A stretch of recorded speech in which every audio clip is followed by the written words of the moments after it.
I'm Adam. And I'm Tango. And this is Where There's a Williams, There's a Way. Hey Tango, do you consider yourself as a lucky person? I am the luckiest person that I ever have or will know. Wow, that's a bold statement.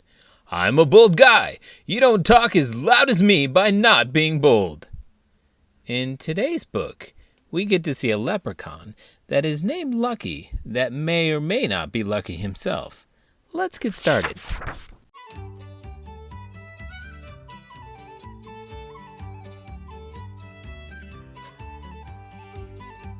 Lucky Leprechaun, written and illustrated by Jana Dillon. Some people say you can't catch a leprechaun nowadays. Well, you can, but you've got to be smart about it. Those tricky little creatures will try to befuddle your eyes, twirl your thoughts, and outwit your plans every time. On the eve of St. Patrick's Day, the O'Sullivan kids, Megan and Sean, were sent to stay with the old grand-aunties, Auntie Moira, Auntie Bridget, and Auntie Kathleen. Sure, and you might think Megan and Sean would hate spending St. Patrick's Day weekend with three very old ladies. Oh, but that's upside down thinking. All Meg and Sean had to say was, please, and the dear aunties let them do whatever they wanted, just like that. Aunties, said Meg that day, we want to catch a leprechaun. A leprechaun, is it? Cried Auntie Moira. What are those crabby little shoemakers? Asked Aunt Bridget. Leave himself alone, said Auntie Kathleen. Who? Asked Sean. The leprechaun in the garden, said Auntie Kathleen. He's been there since we were little girls, admitted Auntie Moira. We named him Lucky Leprechaun, said Auntie Bridget. If we catch him, said Meg, he'll grant us a wish. And the stories he can tell us, cried Sean. True stories of long ago. People usually ask for their pot of gold, said Auntie Moira. But tricksters they are. You catch one by holding him in your sight. Blink once and he's gone. Forget about it, kids. Oh, please, begged Meg and Sean. Please, aunties. Oh, all right, sweeties, said the aunties together. You honey darlings. What did we just agree to? Asked Auntie Kathleen. They had to remind her, for of the three aunties, Kathleen had the poorest memory of the here and now. But as for the long gone, she could recall every detail. Remember, sisters? Lucky Leprechaun always lived under one thorn bush or another. You'll need the shovels, kids. Once outside, Sean said, Okay, I'm ready. Where's the thorn bush? Now that was the problem. The auntie's yard was surrounded on all three sides by thorn bush hedges. Meg and Sean sighed and started digging. At sunset, Auntie Kathleen called, Breakfast! Dinner, darlings! As Meg and Sean, sore and dirty, went into the house, they heard a little snort of laughter. Looks like you won't be capturing any leprechauns today, mocked a little Irish voice. The kids turned back, but no one could be seen. Can we go out searching after dinner? Pleaded Meg as they ate. The day belongs to people, said Auntie Moira. The night to the others. Please, begged Meg and Sean together. Please, aunties. Oh, all right, lovies, said the aunties, smiling. You sweethearts. I'll tell you who's not lucky. Who's that? These three aunties. Why do you say that? What kind of circumstances would have to happen that you live with your siblings your entire life, up until you were 100 years old? I really don't think that these ladies are all more than 100 years old, but they definitely seem like they're in their 60s or 70s. Horses only live to be 25, 30 years old, so they might as well be 100. This time, the kids used their brains, not their muscles. They slipped out the front door and tiptoed into the backyard. There, looking at the holes they had dug, was a wee man in green. He had his hands on his hips and was muttering to himself. We see you, Mr. O'Leprechaun, cried Meg. The little fellow whirled around. Why, it's two wee children and sweet Auntie Bridget, said himself. How are you doing, Bridget, my darling? The kids turned to see. No Auntie Bridget. They turned back. Gone, cried Sean. Tricked. I bet he's laughing at us. And indeed, they did hear snickering. The kids trudged back to the house. Sean stood in the doorway and shouted over and over for Meg to come back out. But in truth, Meg wasn't there. She'd crept out the front door and into the backyard, and Sean, the rogue, knew it. There was Lucky Leprechaun, how are you, laughing as he listened to Sean. I see you, Mr. Leprechaun, shouted Meg. You again, cried Lucky Leprechaun, stamping his foot angrily. Sean came running. We'll let you go if you give... What, Meg? What do we want? His pot of gold? What is he really that we want? Quick, Meg, what? I don't know, wailed Meg. I guess so. I guess the pot of gold. Granted, said Lucky Leprechaun easily.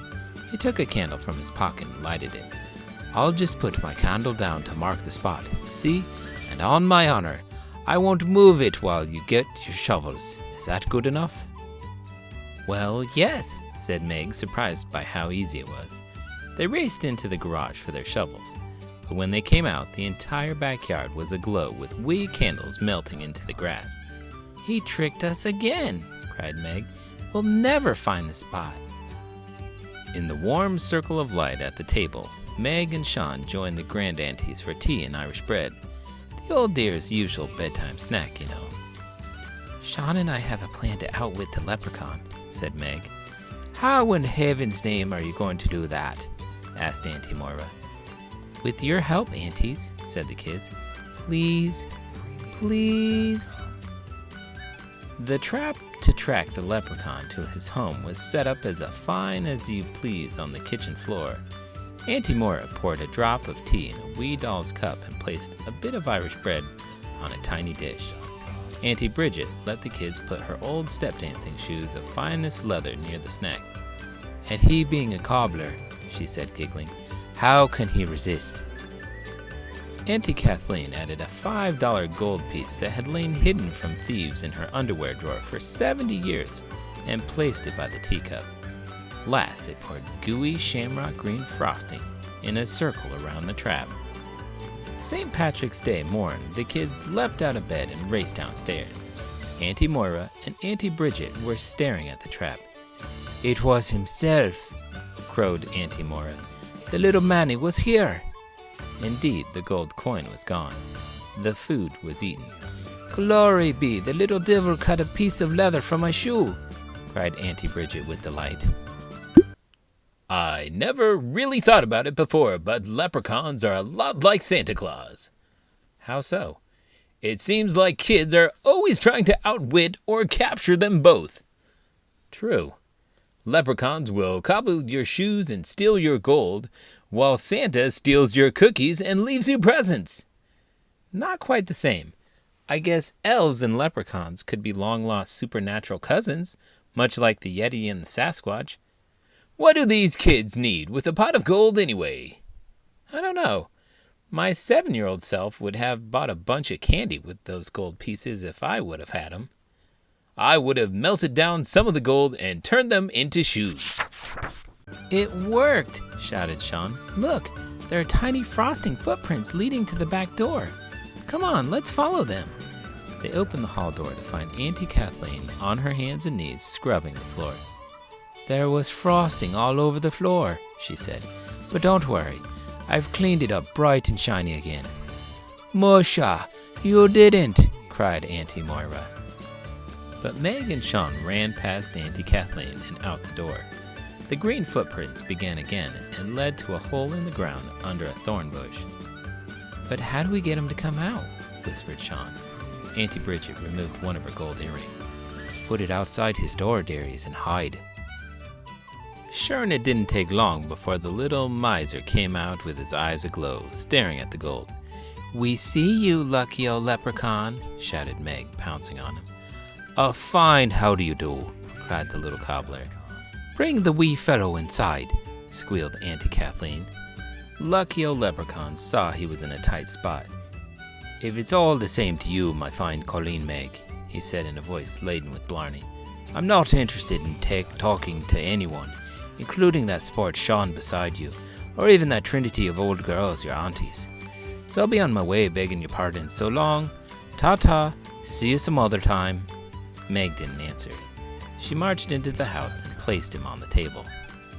Ask for his pot of gold, warned Auntie Moira, before he tricks you again. First, we want to ask questions, said Sean. Like, how old are you? Nosy child, griped the shoemaker. You're every bit as nosy as your great-great-grandfather Kevin, back in Ireland, who was always sneaking up on me and asking questions. But you're not half as bad as your relative Nosy Deirdre, the one who married the Viking back 1,000 years ago. Did you know all our relatives then, all the way back? Asked Meg. Too well, snapped the leprechaun. Enough said. How did you get to America? Asked Sean. Wouldn't you like to know? Said the little man. Tell us about the little people, said Meg. It's a long story and I haven't got time to chat, said Lucky Leprechaun stubbornly. I'm not answering another nosy question. Meg and Sean whispered into each other's ear and nodded. We have our wish, said Meg. Well, demanded the leprechaun. He hugged Auntie Bridget's gold earring tightly to his chest. Well, what is it? The aunties leaned forward to hear. Our wish, said Meg, is that you come back to us every St. Patrick's Day and answer all our questions. No gold? Asked the little miser, looking truly shocked. With gold, we could only buy things that anyone can buy, said Meg. It would soon be gone. But hardly anyone in the world has a leprechaun to talk to, said Sean. Agreed, shouted Lucky Leprechaun happily. I'll do it. See you next year, called Meg as the leprechaun leaped off the table. On St. Patrick's Day, Lucky Leprechaun shouted. Top of the morning to y'all. And the rest of the day to yourself, piped Sean, in true St. Patty's Day style. Imagine that for hundreds, maybe thousands of years, people were only using you to try and get your gold. No wonder leprechauns are such angry little guys. I bet Meg and Sean have a friend for life, which you could argue is worth more than gold. I think that's pretty much the whole point of the story. Share the love, people. Speaking of that, if you want to share the love, please give the video a thumbs up and subscribe to the channel. I'm Adam. And I'm Tango. And this is Where There's a Williams, There's a Way. Did you know, according to Irish folklore, leprechauns, typically small in size and prone to mischief, have lived in Ireland long before the first humans stepped foot on the Emerald Isle. Not only that, they are fairies,